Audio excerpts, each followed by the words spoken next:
Hello, salut à tous, bienvenue dans cette toute nouvelle vidéo, et évidemment, bonne année, puisque c'est la première vidéo de l'année 2022, et qui dit nouvelle année, dit bilan de l'année précédente, donc je vais vous faire un petit bilan de l'année 2021 qui vient de s'écouler, un petit bilan comédie musicale, bien sûr, hein, puisque c'est le sujet de cette chaîne, et on va commencer tout d'abord avec les films musicaux qui sont sortis cette année et que j'ai pu voir. Et il y en a eu beaucoup, ça a été très riche. Déjà, il y en a deux que j'ai déjà chroniqués sur cette chaîne. Il s'agit de Aline et de West Side Story, que j'ai beaucoup aimé, et donc allez voir les vidéos si vous voulez en savoir un petit peu plus. Mais ensuite, il y a plusieurs films qui sont sortis et que j'ai vus, et dont je ne vous ai pas parlé parce que c'était pas très intéressant, j'avais pas grand chose à dire dessus. Mais du coup, je vais vous donner mon avis très rapidement sur ces films dans cette vidéo. Et tout d'abord, on va commencer avec Annette, film qui était à Cannes, un film un peu spécial avec une mise en scène un peu bizarre, mais qui est très belle, avec des bons acteurs et des moins bons. J'aime beaucoup Adam Driver, mais beaucoup moins Marion Cotillard. Donc c'est un film qui m'a un petit peu mitigé, mais qui est à voir quand même. Les chansons sont plutôt bonnes, la mise en scène aussi, mais ça se perd un petit peu parfois dans l'histoire. Donc bon, allez voir ça, mais faut être courageux. Ensuite, un film que j'ai beaucoup aimé, c'est l'adaptation de Everybody's Talking About Jamie, Jamie en français, qui est sur Amazon Prime et qui est très bien, l'adaptation d'une comédie musicale britannique, très bien mise en scène, plein de belles idées pour les numéros musicaux, ça marche très bien et on a presque l'impression que c'est vraiment un film musical et qui n'est pas une adaptation, c'est pas du théâtre filmé comme ça peut être parfois le cas quand on fait les adaptations de la scène à l'écran. Parfois on sent qu'il n'y avait pas beaucoup d'inspiration et qu'on a vraiment fait un copier-coller. Là il y a vraiment eu de nouvelles idées qui sont apportées et ça marche plutôt bien, même l'acteur principal est très bon. Voilà, c'est un film à voir, et c'est vraiment un film que j'ai beaucoup aimé, et que j'ai eu beaucoup de plaisir à regarder, qui est très divertissant, et qui est très feel-good en plus. Voilà, donc je vous le conseille fortement. Un autre film qui est sorti sur Amazon Prime, c'est Cendrillon, avec Camila Cabello, Idina Menzel, Pierce Brosnan. Bon, il y avait un très bon casting, mais pourtant, c'est nul. C'est très nul, j'ai détesté. C'est un jukebox musical, c'est-à-dire qu'il y a des chansons qui existaient déjà avant, qui ont été intégrés au film pour raconter l'histoire. C'est l'histoire de Cendrillon, hein, comme d'habitude. Mais bon, je vous le dis tout de suite, je n'ai même pas fini de regarder le film. J'ai arrêté au bout de 40 minutes, je crois, à peu près. Et voilà, c'est long, c'est inintéressant.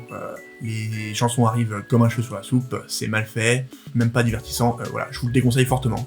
Mais si vous êtes un peu curieux, essayez quand même. Mais bon, vous me direz ce que vous en avez pensé. Alors ensuite, un film que j'ai adoré, ça s'appelle Tic Tic Boom, l'adaptation de la comédie musicale de Jonathan Larson, celui qui a fait Rent, et c'est réalisé par Lin-Manuel Miranda. C'est brillant, c'est super, Andrew Garfield est super dedans. J'ai pas grand chose à dire parce que c'est vraiment un film qui se vit, c'est un film sur qu'est-ce que c'est qu'être artiste, qu'est-ce que c'est d'avoir l'inspiration, donc je vous le conseille fortement. Les chansons sont superbes, les acteurs aussi, la mise en scène aussi, vous pouvez y aller les yeux fermés. Ensuite, c'est pas vraiment un film musical, mais ça me parle quand même de musique, c'est Suprême, le biopic sur NTM. Bon, c'est intéressant, voilà, sans plus. Voilà. En quelques mots, voilà, j'ai pas grand chose d'autre à dire, les acteurs jouent correctement, je trouve pas que la réalisation soit incroyable, mais ça fait le boulot. Voilà, j'ai pas d'autre chose à dire, voilà, c'est pour ça que j'en ai pas fait une vidéo, mais si vous aimez le rap, et si vous voulez en apprendre plus sur ce groupe, ça peut être toujours très intéressant, voilà, pour votre culture. Ensuite, le film Disney de l'année, c'est Encanto, avec des chansons de Lin-Manuel Miranda, encore lui. Un film plutôt plaisant, assez original, j'ai trouvé, dans l'histoire, même si elle est un petit peu bancale par moment, mais on sent que Disney a voulu faire un truc un peu différent, il n'y a pas vraiment de méchants dans ce film, par exemple, donc c'est très gentil, c'est très sympathique, ça fait du bien, les chansons sont pour la plupart très sympas, très bien écrites, il y en a peut-être une ou deux en trop dans le film, mais on passe quand même un bon moment, et c'est un bon Disney, mais sans plus. Un autre film d'animation, c'est Tous en scène 2, je n'ai pas du tout aimé le premier, et je n'ai pas du tout aimé le deuxième, et oui, je trouve que c'est très long, pour pas grand chose à chaque fois. Dans le premier, ça racontait des animaux qui faisaient un spectacle, là ça raconte des animaux qui font une comédie musicale, et donc le seul intérêt c'est de voir des animaux chanter, danser, sauf que à chaque fois on entend juste un petit bout d'une chanson, un petit bout d'une autre, et donc tout s'enchaîne très rapidement, ou pas assez. Enfin, il y a vraiment un gros problème de rythme dans ce film, et en fait, j'ai l'impression qu'ils bâclent le tout. Au lieu de faire des gros moments musicaux et des gros moments de chansons, bah ils en font un petit peu par moment, par petites touches, mais sans trop, ils assument pas trop en fait, et l'histoire est vraiment sans intérêt, je trouve. C'est juste un backstage musical, comme on peut en voir des centaines. L'histoire est très cousue de fil blanc, on sait où on va, on sait comment ça va se terminer, et il n'y a pas de surprise, il n'y a pas de suspense, et ça traîne en longueur. Le film fait presque 2 heures pour juste à la fin, ils réussissent à faire une comédie musicale. Oh bah, c'est incroyable, dites-moi. Voilà, c'est tout pour les films.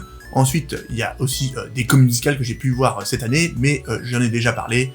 ce sont Le Roi Lion à Mogador et les producteurs au Théâtre de Paris, de très bonnes comédies musicales. Je vous laisse aller voir les vidéos que j'ai déjà faites sur cette chaîne. Alors par contre, il y a des spectacles que j'ai vus en captation. Il y a par exemple Diana, la comédie musicale sur la princesse Diana qui s'est jouée à Broadway, et la captation est disponible sur Netflix. C'est plutôt pas mal, il y a des bonnes idées de mise en scène, mais les chansons sont vraiment sans intérêt, pas très inspirées, mais bon, on sent que les acteurs étaient très motivés. Bon voilà, ça reste une bonne comédie musicale, mais vraiment sans plus. Voilà. Ensuite, j'ai pu voir Anything Goes avec Sutton Foster, la captation qui s'est jouée à Londres cet été, et c'est vraiment très bien. La mise en scène est vraiment très inspirée, il y a des gros moments de danse pure, où ça ne chante même pas, mais où les acteurs font des claquettes, se déplacent, enfin c'est incroyablement bien mis en scène et chorégraphié évidemment. Les acteurs sont très bons, enfin les décors sont très beaux, on sent qu'il y a des moyens, du budget, c'est vraiment époustouflant même en captation, donc je pense qu'en vrai ça va être vraiment incroyable à voir.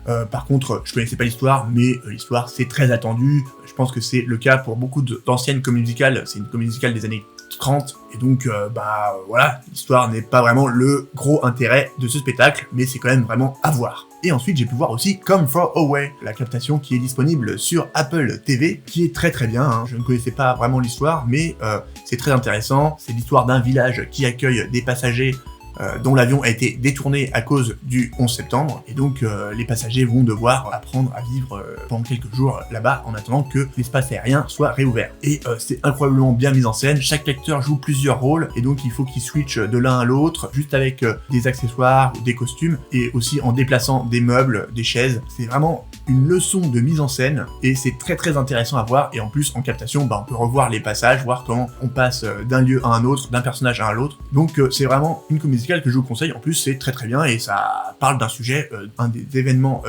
collatéral du 11 septembre. Voilà, sinon au niveau des albums, il n'y a pas eu grand chose cette année, comme il n'y a pas eu beaucoup de nouveaux spectacles, mais je peux vous conseiller d'aller jeter un petit coup d'œil à l'album de Cendrillon Cinderella de Andrew Lloyd Webber, le compositeur de Fantôme de l'Opéra et de Cats, entre autres, avec Carrie Hope Fletcher, qui est très connue pour son rôle dans Les Misérables ou dans Evers. Je vais pas trouver les chansons incroyables, mais ça permet de connaître un petit peu cette nouvelle version du conte par quelqu'un de très fort et très connu, mais je pense que c'est mieux de le voir que de l'écouter. Bon, en tout cas, dites-moi ce que vous en avez pensé. Voilà pour mon petit bilan de comédie musicale de l'année 2021. J'espère que ça vous a plu. Dites-moi en commentaire si il y a d'autres choses que vous avez vues, ou il y a des choses que vous avez adorées ou moins aimées. Enfin bon, faites-moi votre petit bilan en commentaire, j'adorerais voir ça. Et d'ici là, je vous dis à bientôt pour une prochaine vidéo, et n'hésitez pas non plus à vous abonner, ça me fait tellement plaisir de voir qu'on est de plus en plus sur cette chaîne, ça augmente de jour en jour, c'est super bien. Merci pour tout, écoutez, regardez, plein de trucs de comédie musicale.